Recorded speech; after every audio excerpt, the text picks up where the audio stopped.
au-dessus des puissances, au-dessus des rois, au-dessus de la nature et de la création, au-dessus de tous les plans des hommes sages. Bien avant le monde, tu existais.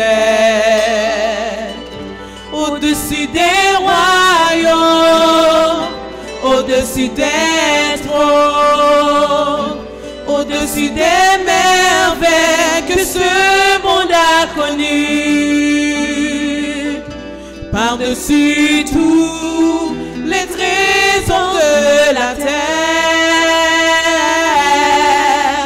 rien ne peut mesurer ta valeur. Crucifié, seul abandonné, tu as souffert, méprisé, rejeté, telle une rose foulée sous nos pieds. Tu m'as sauvé, tu m'as aimé, par-dessus tout.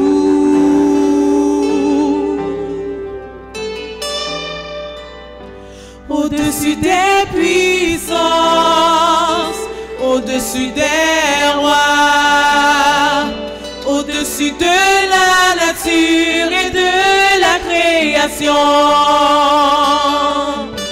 au-dessus de tous les plans des hommes sages. Bien avant le monde, tu existais.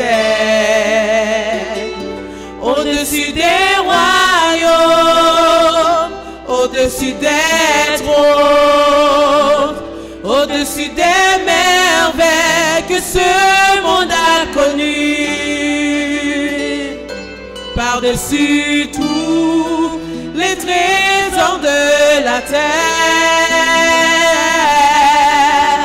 rien ne peut mesurer ta valeur. Crucifié, seul abandonné, tu as souffert, méprisé, rejeté, telle une rose foulée sous nos pieds. Tu m'as sauvé, tu m'as aimé, par-dessus crucifié, seul abandonné, tu as souffert, méprisé, rejeté, telle une rose foulée sous nos pieds. Tu m'as sauvé, tu m'as aimé, par-dessus tout.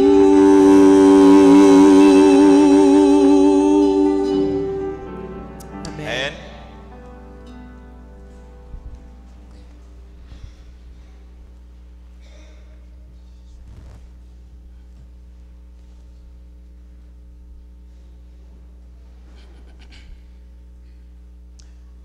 Mesdames, Messieurs, chers amis, chers frères et sœurs, que la grâce et la paix de notre Seigneur Jésus soient avec vous tous.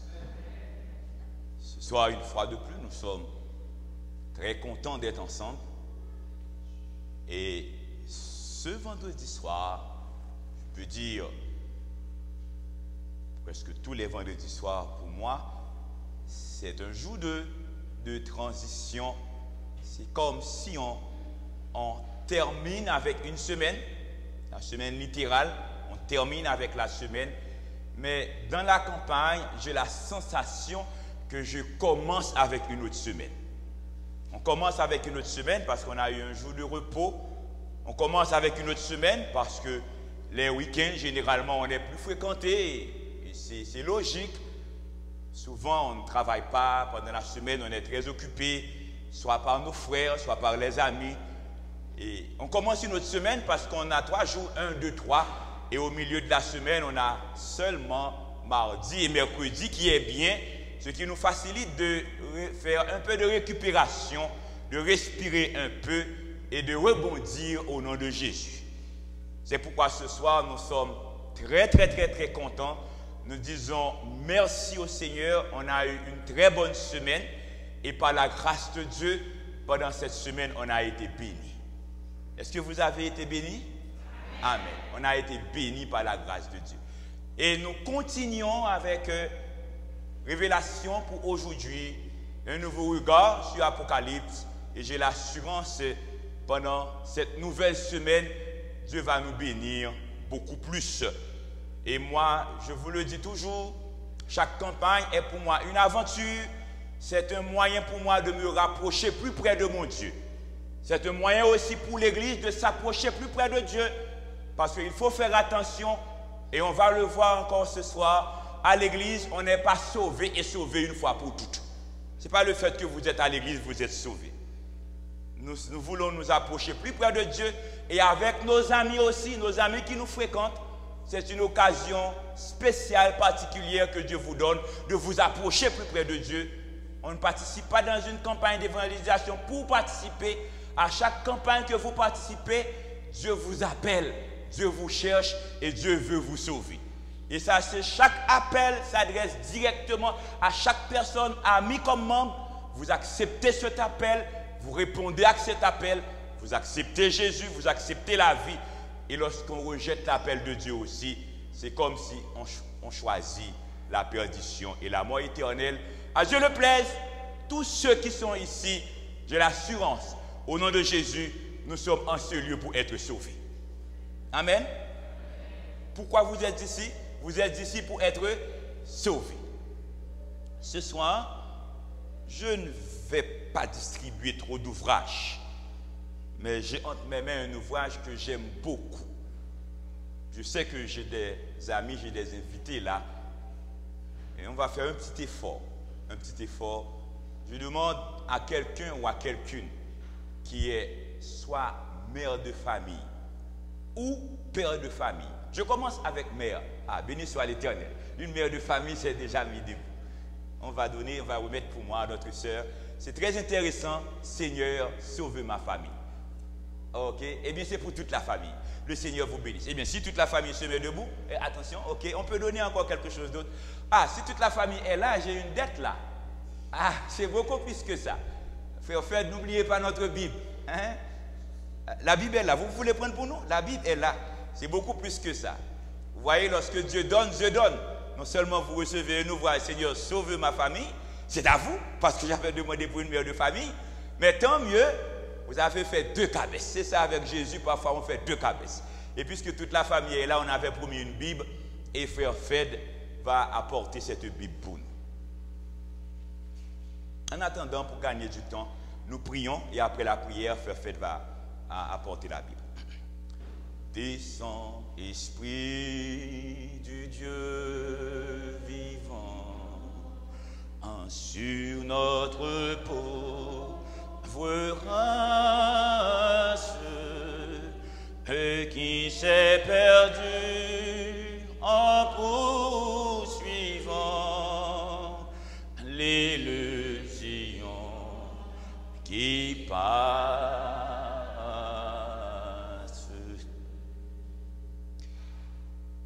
Notre Père et notre Dieu, dans le temple, nous y sommes avec l'assurance que nous sommes sauvés. Seigneur, nous ne voulons pas répéter ce slogan, respecter ce slogan et ensuite être du nombre des perdus. Tu veux nous sauver. Et nous sommes venus ici, c'est parce que nous voulons être sauvés. Fais-nous la grâce de ne plus suivre les illusions qui passent. Tout dans cette vie est illusion. La réussite humaine, la réussite matérielle, c'est illusion parce qu'en fait, c'est vanité. On ne va rien emporter. L'essentiel pour nous, c'est d'être scellés par Jésus et de nous rassurer.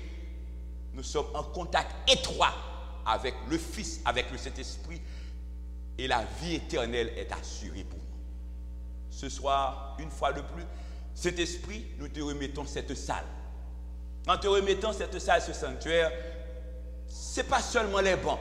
Tu peux remplir tout l'espace comme tu l'as fait pendant la Pentecôte, mais chaque frère, chaque ami, chaque invité présent, en ce moment, selon ta grâce, selon tes promesses, au nom de Jésus, que chaque personne présente dans cette salle ce soir, Seigneur de grâce, soit scellée par le Saint-Esprit. Nous avons besoin de remporter la victoire sur nos faiblesses, sur nos défauts de caractère. Nous avons besoin d'être fidèles. Nous avons besoin de servir Dieu. Nous avons essayé, nous avons fait beaucoup d'efforts. Mais nous savons que nous ne pouvons pas te servir sans recevoir de toi ta puissance. Seigneur, cette église, Saint-Léonard la Fontaine, que le Saint-Esprit la dirige. Ce peuple, les adventistes du 7e jour, dans ce pays, qu'il soit guidé par le Saint-Esprit. Et puisque c'est le temps du scellement, que nous soyons tous scellés. Saint-Esprit, chacun de nous ce soir veut t'écouter. Fais grâce à ton serviteur Luders de t'écouter et répéter après toi.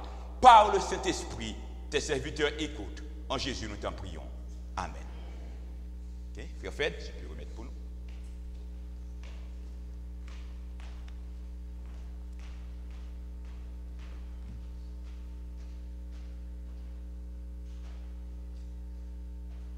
Je crois que c'est sœur Marie-Thérèse, c'est ça? C'est sœur Marie-Thérèse, j'ai bien dit? Marlène, c'est sœur Marlène Saint-Just. Ok, Dieu te bénisse, sœur Marlène. Notre message pour ce soir, c'est le sceau de Dieu. Arrivé dans une ville de la Décapole, qu'on appelle Gadara, Jésus avait rencontré un homme. La médecine moderne aurait dit qu'il était un névrosé. C'est un fou. Il déchirait ses vêtements, il dormait dans les sépulcres, il battait les gens, on ne pouvait pas le lier. C'était un névrosé. Et dans notre langage vernaculaire, notre bon créole, on dirait que cet homme était enragé.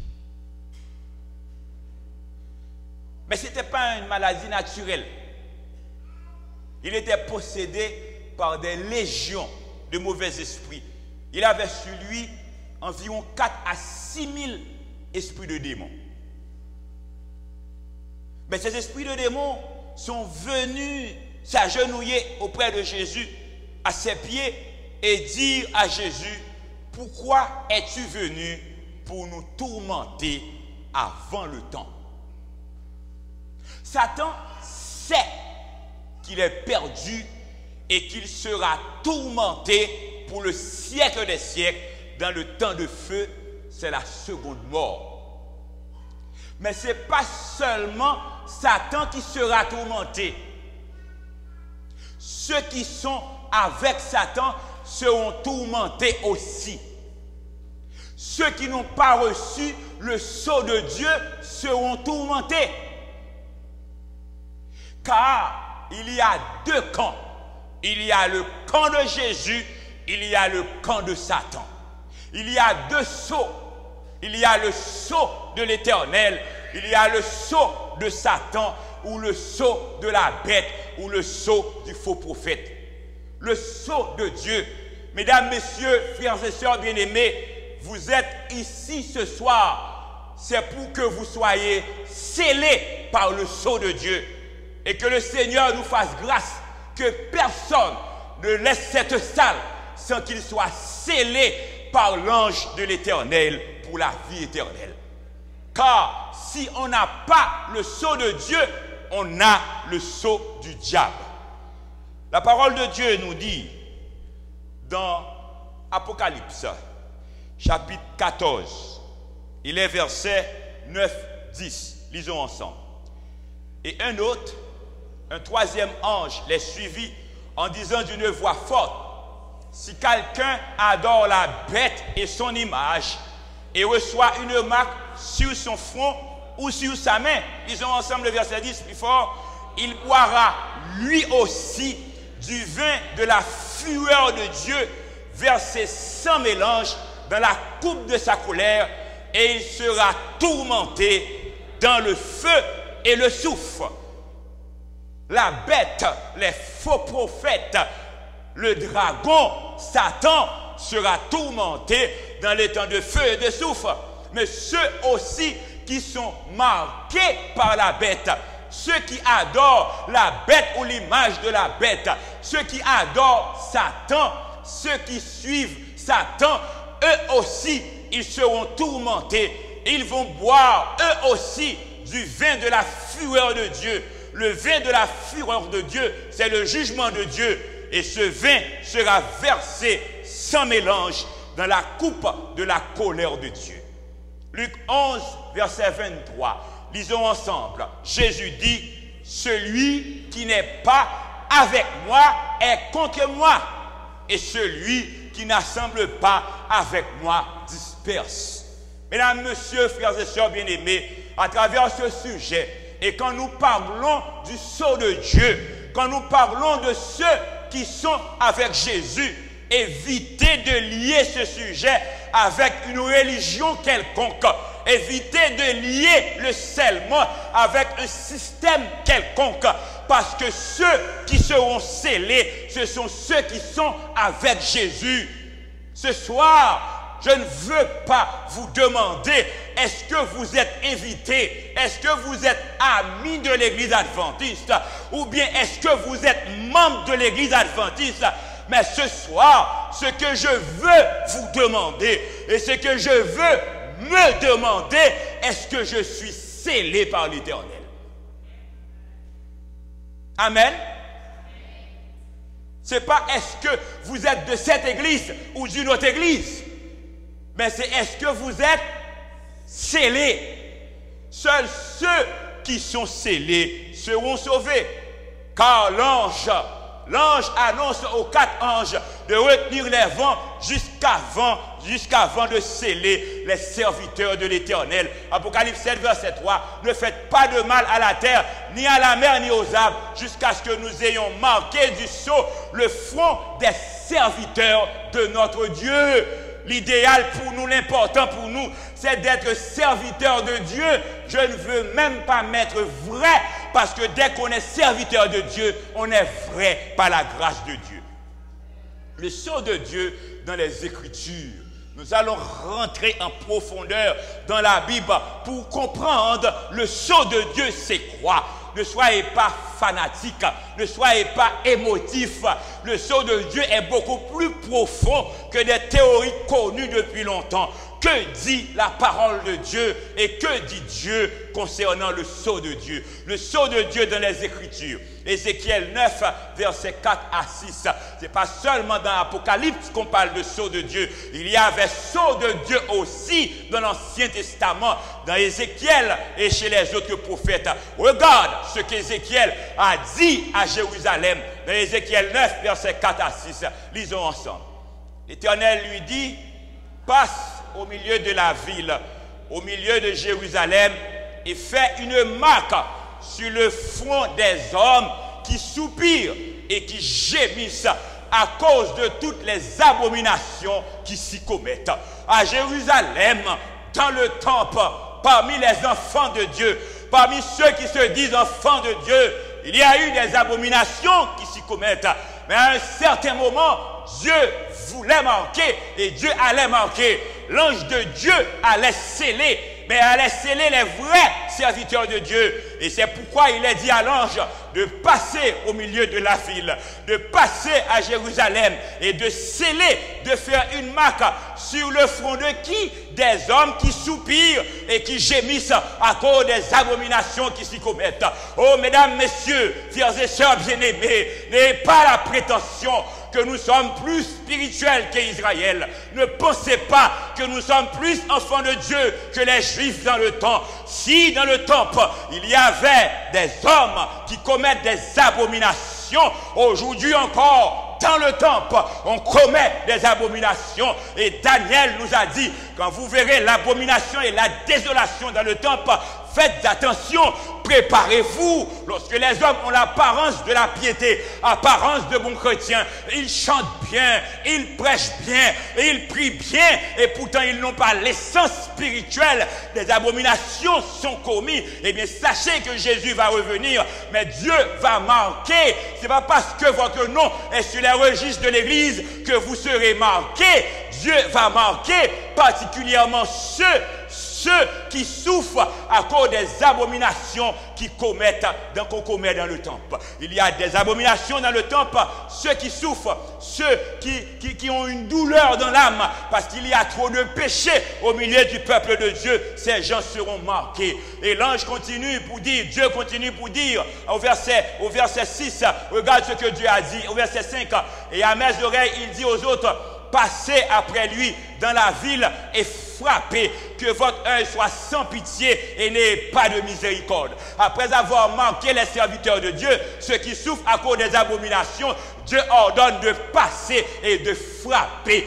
Dieu ne nous aime pas plus qu'Israël. S'il a ordonné de passer à Jérusalem et de frapper, on va passer à Saint-Léonard, on va frapper aussi. On va passer au Canada, on va frapper. On va passer à Montréal, on va frapper. Mais ceux qui seront exemptés, ceux qui seront protégés, c'est ceux qui sont scellés. C'est pourquoi, mesdames, messieurs, frères et sœurs bien-aimés, chers invités, ce soir, pendant que vous êtes en ce lieu, que vous soyez scellés, et prenez la décision d'être scellés, parce que Dieu va frapper. Ce n'est pas l'homme qui va frapper, ce n'est pas le pasteur qui va frapper, ce n'est pas les dirigeants d'église qui vont frapper, c'est Dieu qui va frapper. Dieu est juste dans tout ce qu'il fait. Dieu ne fait exception de personne. Dieu ne connaît pas le clan. Dieu ne connaît pas tel groupe.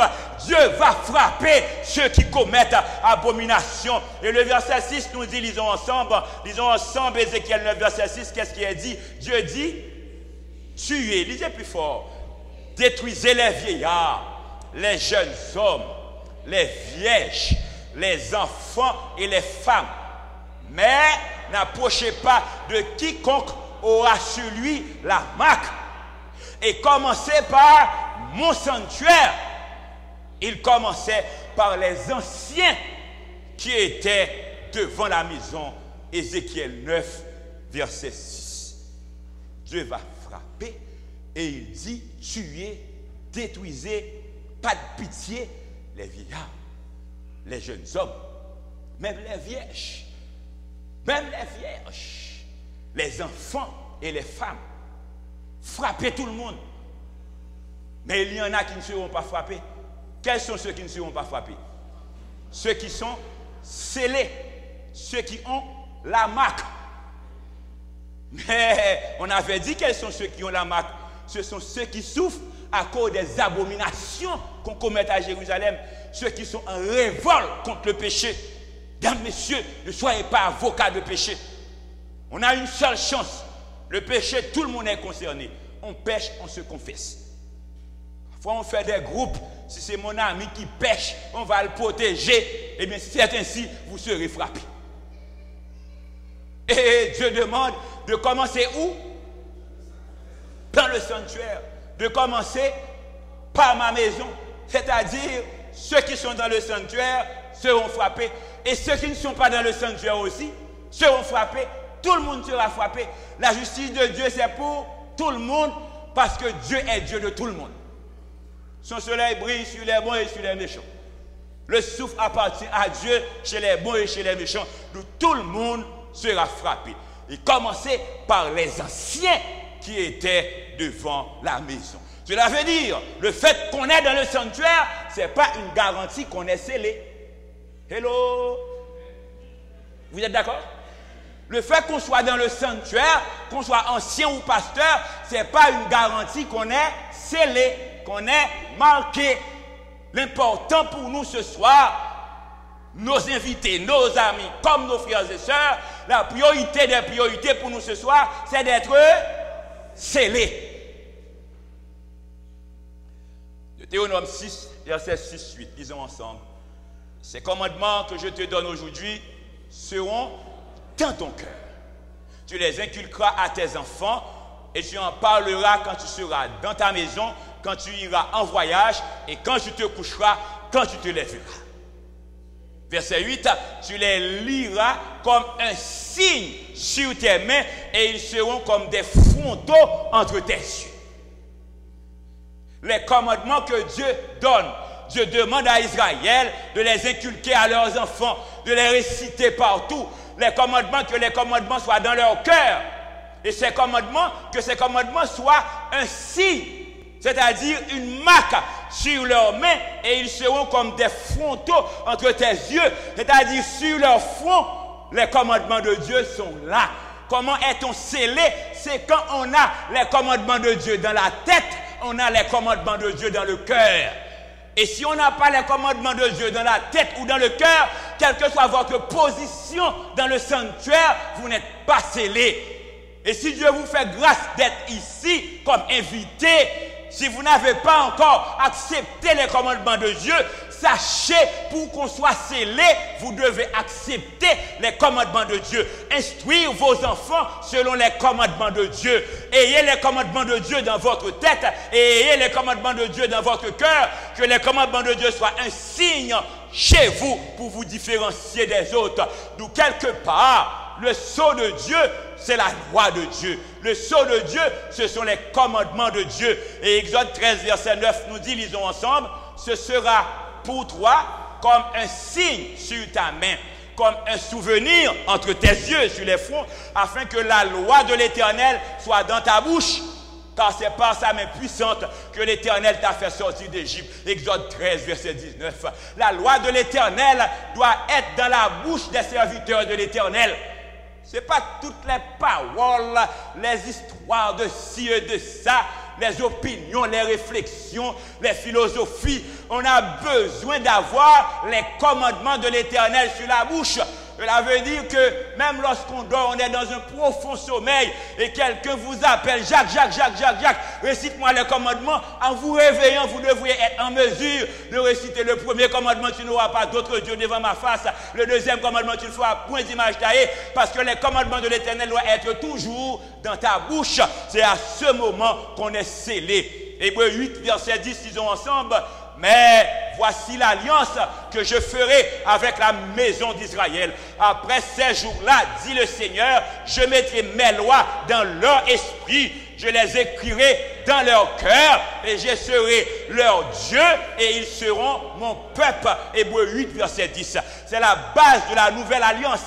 La base de la nouvelle alliance, les commandements de Dieu, la loi de Dieu dans nos esprits, la loi de Dieu dans nos cœurs. Et quand la loi de Dieu est en nous, c'est en ce moment qu'on est scellé. C'est pas quand on porte le nom d'Adventiste du 7e jour ou d'une autre religion qu'on est scellé, mais c'est quand on a la loi de Dieu dans les esprits, on a la loi de Dieu dans le cœur, on a les commandements de Dieu sur les lèvres. Quand on vous entend parler, quand vous parlez, dès que vous ouvrez la bouche, vous dites commandement de Dieu dans toutes vos réflexions. C'est en ce moment que vous êtes scellés. Les commandements étaient écrits sur les tables de pierre, mais Dieu veut à ce que les commandements soient écrits où? Dans nos cœurs.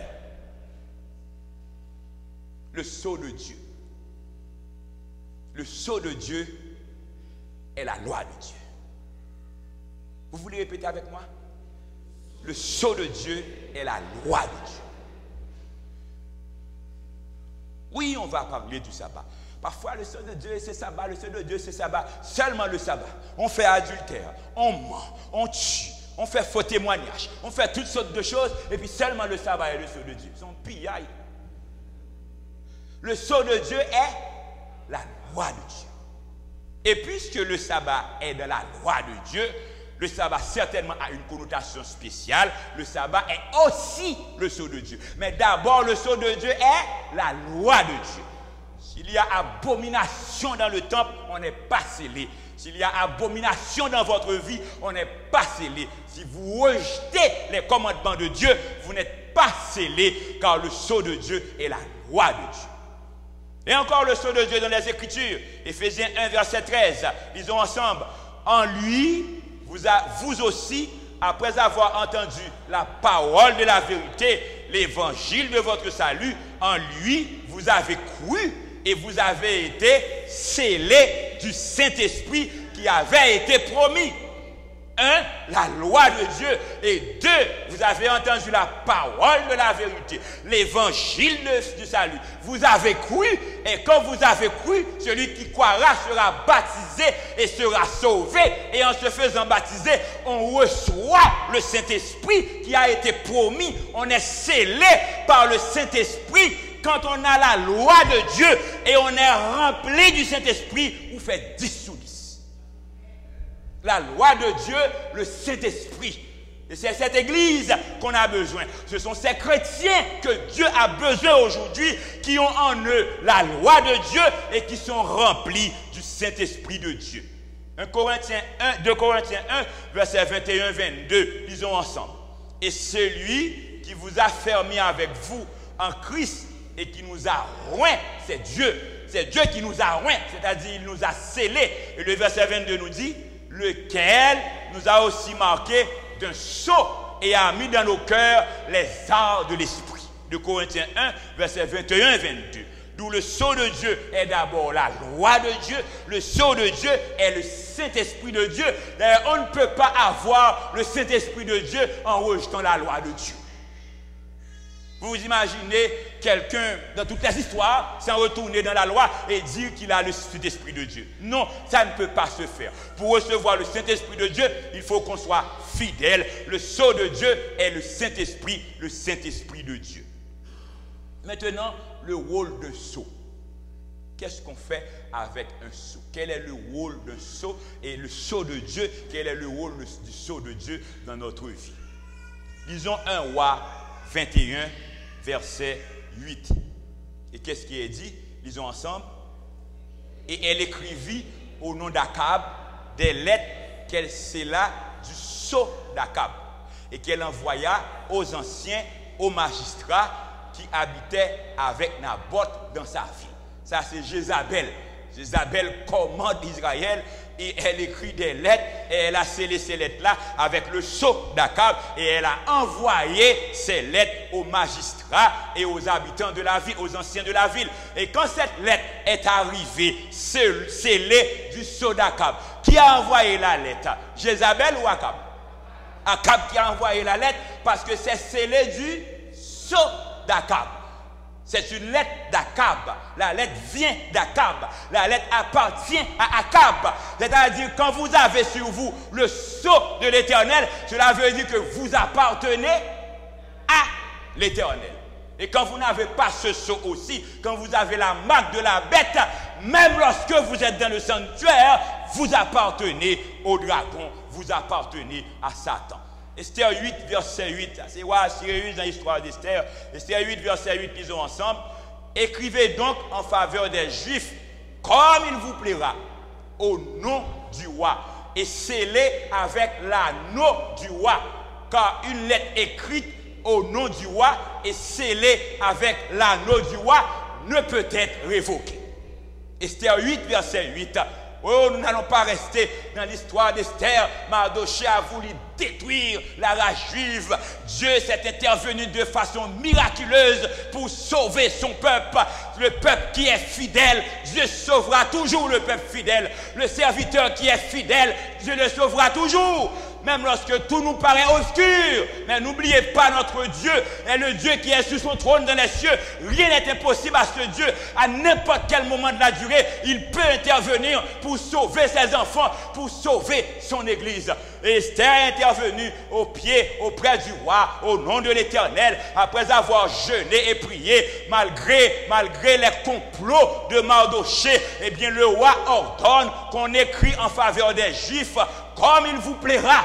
Esther va écrire comme elle le veut, comme il vous plaira qu'on écrit en faveur des Juifs au nom du roi et scellé avec l'anneau du roi. J'aime ce verset lorsqu'il dit scellé avec l'anneau du roi. Dans l'ancienne dispensation, dans les civilisations médo-perses ou grecques, et cette civilisation peut-être qui continue encore, dans ces civilisations-là, lorsqu'on parle d'anneau du roi, dans l'anneau du roi, il y a le sceau du roi. Et quand c'est le roi qui scelle, cela veut dire qu'on a tout pouvoir.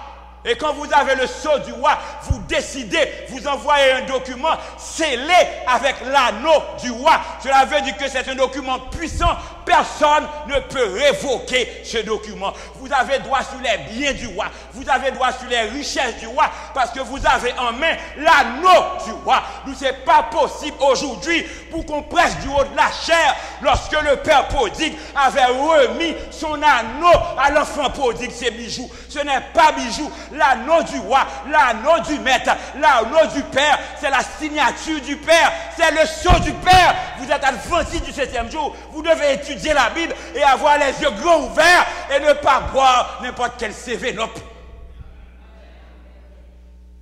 L'anneau du roi, c'est le sceau du roi. L'anneau remis, ce n'était pas bijou. Ce n'est pas dans un contexte de bijou. C'est le sceau du Père. Cela veut dire il a droit sur tous les biens du Père. Le Père oublie son passé. Il l'accepte. Il a le sceau. Quand tu as le sceau, la signature, on peut décider ce qu'on veut. Le sceau authentifie un document écrit au nom du roi. Authentifie un document écrit au nom du roi. Et dès que ça, on a le sceau du roi, cela veut dire que c'est le roi qui a écrit. On n'a pas besoin de savoir qui a écrit, c'est le roi. Le sceau contient, disons ensemble, le sceau contient le nom du législateur, le titre du législateur, le territoire couvert par sa législation. Le nom du législateur, le titre du législateur, le territoire couvert par sa législation. Hein? Aujourd'hui, si on dit Madame Pauline Marois, Premier ministre du Québec, le sceau, on a son nom, Madame Marois. On a le titre, Premier ministre. On a le territoire, Québec. Jacques Bousséjour, directeur de Bell, je ne sais pas. Je ne vais pas faire de publicité.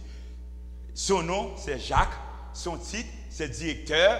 Son territoire, c'est la compagnie. Le sceau, c'est le nom du législateur, le titre du législateur, le territoire couvert par sa législation. Il y a aussi le sceau de la loi de Dieu.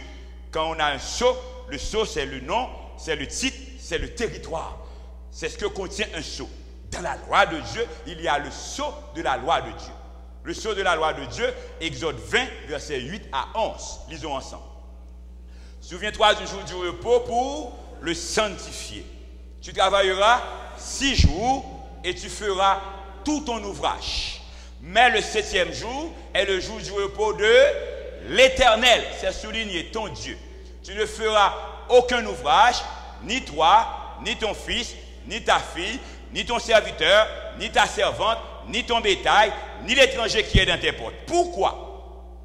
Car en 6 jours, l'Éternel a fait les cieux, la terre et la mer et tout ce qui est contenu.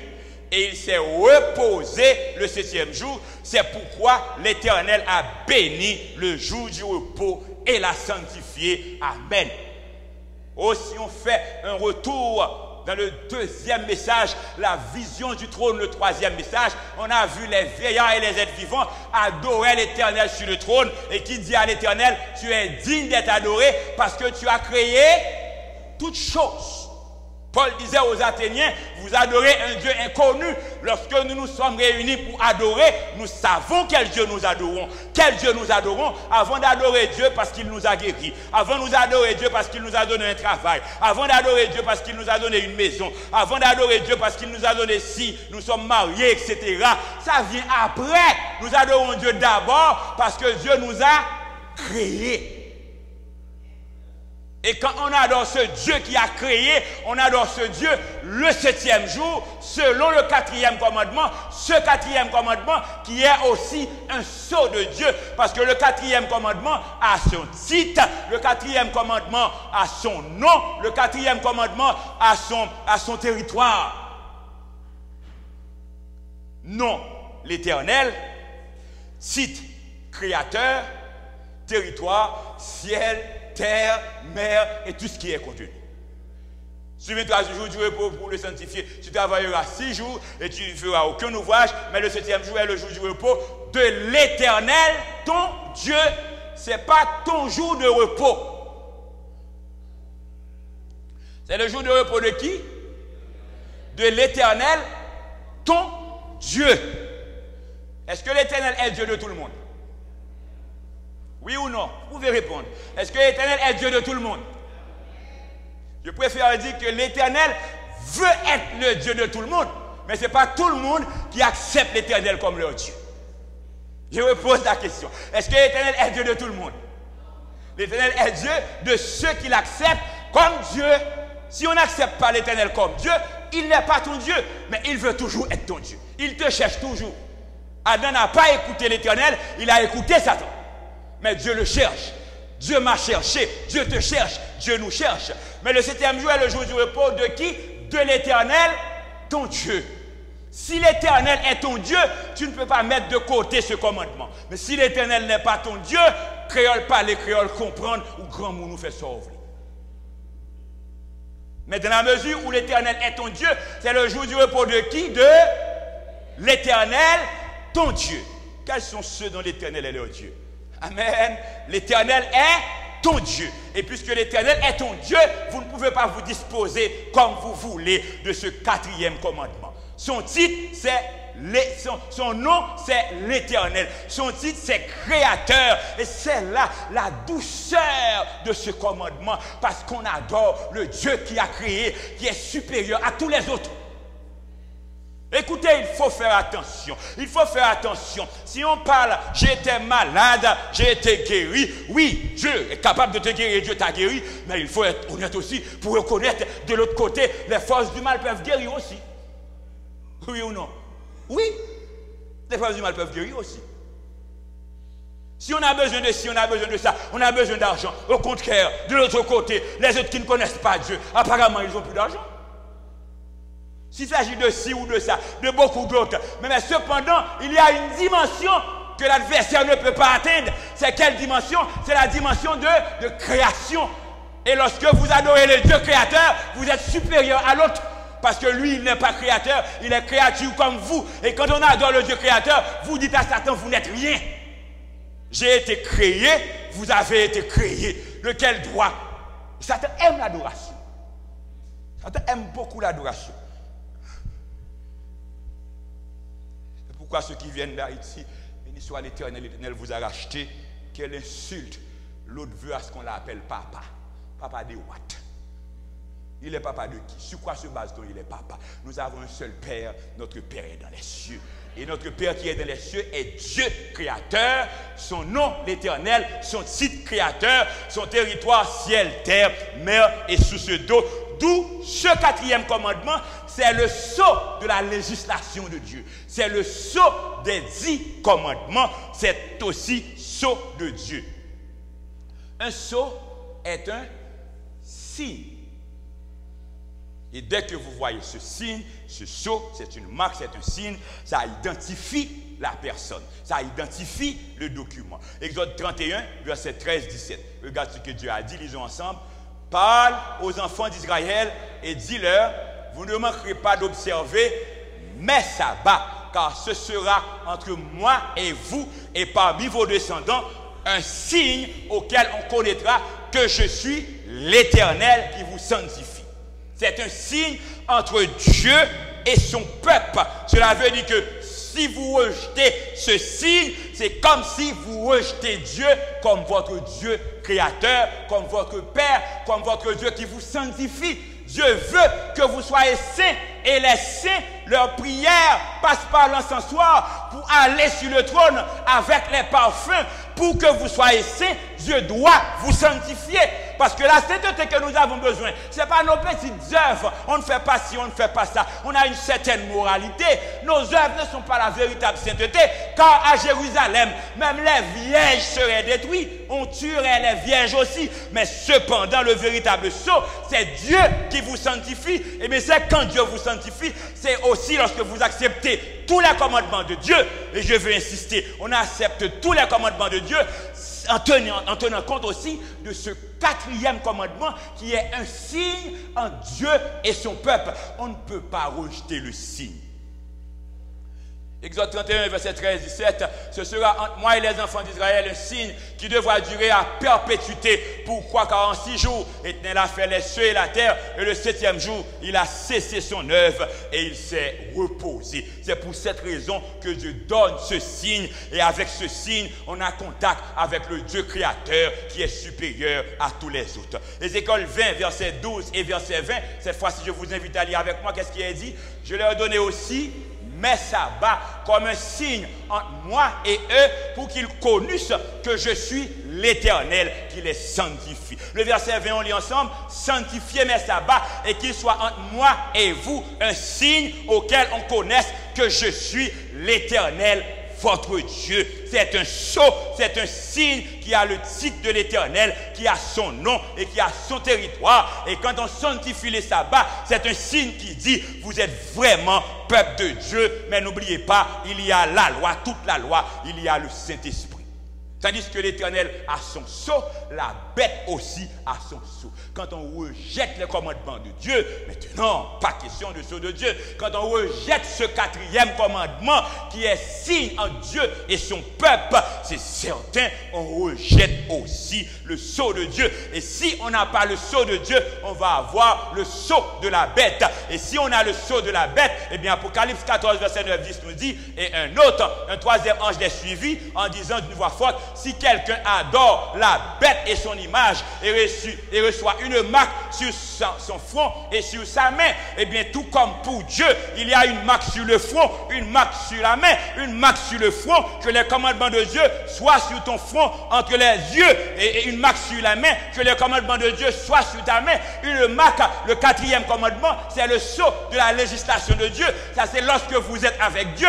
Mais si le diable change un des commandements, parce que les commandements changés, les commandements qui ont été changés, ça ne vient pas de Dieu. Jésus dit, je ne suis pas venu abolir, mais accomplir. Alors il est clair, dès qu'il y a changement, parfois certains se demandent, pourquoi la Bible dit si, et puis il y a changement? Eh bien, tout changement ne vient pas de Dieu, tout changement vient du diable, tout changement vient de la bête. Et si vous allez dans ce courant, vous suivez ce changement, eh bien, c'est certain, vous adorez soit la bête ou l'image de la bête, et vous allez recevoir le sceau de la bête. Et en recevant le sceau de la bête, il boira lui aussi du vin de la fureur de Dieu, versé sans mélange dans la coupe de sa colère, et il sera tourmenté dans le feu et souffre devant les saints anges et devant l'agneau. Nous, il faut faire attention pour éviter le sceau de la bête, la marque de la bête. N'oubliez pas le sceau de Dieu, la loi de Dieu, les commandements de Dieu, le Saint-Esprit et particulièrement le 4e commandement. Le sabbat, le 4e commandement est béni. C'est un commandement béni, parce que Dieu, après avoir créé en 6 jours, s'est reposé le 7e jour. Le globe terrestre, tout le cosmos a été créé en 6 jours, et Dieu s'est reposé. Il a béni le 16e jour et l'a sanctifié. Genèse 2, verset 2-3, je vous invite à lire avec moi. Dieu acheva au 7e jour son œuvre qu'il avait faite, et il se reposa au 7e jour de toute son œuvre qu'il avait faite. Mais verset 3 nous dit, Dieu bénit le 7e jour et il le sanctifia. Pourquoi? Parce qu'en ce jour, il se reposa de toute son œuvre qu'il avait créée en la faisant. Dieu a béni le 7e jour, Dieu l'a sanctifié, Dieu l'a mis à part. Et puisque c'est un jour béni, nous devons cesser avec nos activités. C'est pourquoi dans le désert, Moïse a dit, faites cuire. C'est Dieu qui a ordonné à Moïse de faire cuire tout ce qu'on a à faire cuire, de faire bouillir tout ce qu'on a à faire bouillir. Il ne faut pas transformer le sabbat comme le dimanche des autres. Le sabbat n'est pas à nous, le sabbat est à l'Éternel. On ne doit pas s'en disposer comme on veut. 1 Chronique 17, verset 27, lisons ensemble. Qu'est-ce qui est dit? Car ce que tu bénis, ô Éternel, est béni pour l'éternité. Et puisque est béni pour l'éternité, aujourd'hui encore, est-ce que le sabbat est béni? Le sabbat est béni parce que ce que Dieu bénit est béni pour l'éternité. Ecclésiaste 13, 3, verset 14, disons ensemble. J'ai reconnu que tout ce que Dieu fait durera toujours et qu'il n'y a rien à y ajouter, rien à retrancher, et que Dieu agit ainsi afin qu'on le craigne. C'est béni pour l'éternité, c'est béni pour toujours. On ne doit pas ajouter, on ne doit pas retrancher. Et si on ajoute, ça ne vient pas de Dieu. Si on retranche, ça ne vient pas de Dieu. Vous êtes intelligent. Dieu n'a pas 9 commandements, Dieu a 10 commandements. Vous voulez servir Dieu, acceptez tous les commandements de Dieu. Ce n'est pas une question d'église ou de pas d'église, c'est une question, voici ce que Dieu demande. Et puisque c'est béni pour l'éternité. Et même à l'intérieur de l'église, frères et sœurs bien-aimés, mesdames, messieurs, ceux qui sont fidèles à Dieu, qui respectent le commandement de Dieu, qui respectent ce que Dieu dit concernant le sabbat, même lorsque vous voyez ces gens-là face à des difficultés, ils ne peuvent pas travailler, ils sont repoussés, on se moque d'eux, mais ils ont une bénédiction extraordinaire au nom de l'Éternel. Pourquoi? Parce que ce que Dieu bénit, c'est béni pour l'éternité. Et si vous voulez expérimenter Dieu, ne soyez pas lâches, n'ayez pas peur. Et vous allez voir la grandeur et la puissance de l'Éternel. Et le courage de dire non, vous êtes chrétien, adventiste du 7e jour. C'est Dieu qui est capable de prendre soin de vous. Ce n'est pas un travail, ce n'est pas un patron, ce n'est pas un système. Importance du sabbat. Néhémie 13, versets 18-19. Lisons ensemble. J'aimerais bien qu'on lise ensemble ce verset. N'est-ce pas ainsi qu'ont agi vos pères? Et n'est-ce pas à cause de cela que notre Dieu a fait venir tous ces malheurs sur nous et sur cette ville? Et vous attirez de nouveau sa colère contre Israël en profanant le sabbat. Israël a fait l'habitude de profaner le sabbat. Néhémie leur dit attention. C'est parce que vos pères agissaient ainsi qu'ils ont été punis. On a été déportés à Babylone. On a souffert pendant longtemps. Et vous voulez continuer. Mesdames, messieurs, ceux qui désobéissent à Dieu, ceux qui avilisent Dieu, seront punis. Et si vous voyez, apparemment ça va bien, c'est un temps de grâce. Et lorsque Dieu vous envoie cet évangile, c'est pour votre repentance. Si vous persistez, vous serez punis. Israël a été puni. Mais Néhémie dit non. On a été punis. On a attiré la colère de l'Éternel en profanant le sabbat. Il ne faut pas continuer. Et au verset 19, voici ce que fait Néhémie. Au verset 19, Néhémie 13, verset 19, lisons ensemble. Puis, j'ordonnai qu'on fermât les portes de Jérusalem avant le sabbat, dès qu'elles seraient dans l'ombre, et qu'on ne les ouvrit qu'après le sabbat. Et je plaçai quelques-uns de mes serviteurs aux portes pour empêcher l'entrée des fardeaux le jour du sabbat. Néhémie 13, verset 18-19. Le peuple faisait des commerces pendant le sabbat. Commerce avec les autres. On entre dans la ville, on sort de la ville. Néhémie ordonne qu'on ferme la porte de la ville. Et allez, c'est vous, lisez Néhémie 13. Néhémie allait beaucoup plus loin. Néhémie a fait des choses que je ne voulais même pas dire.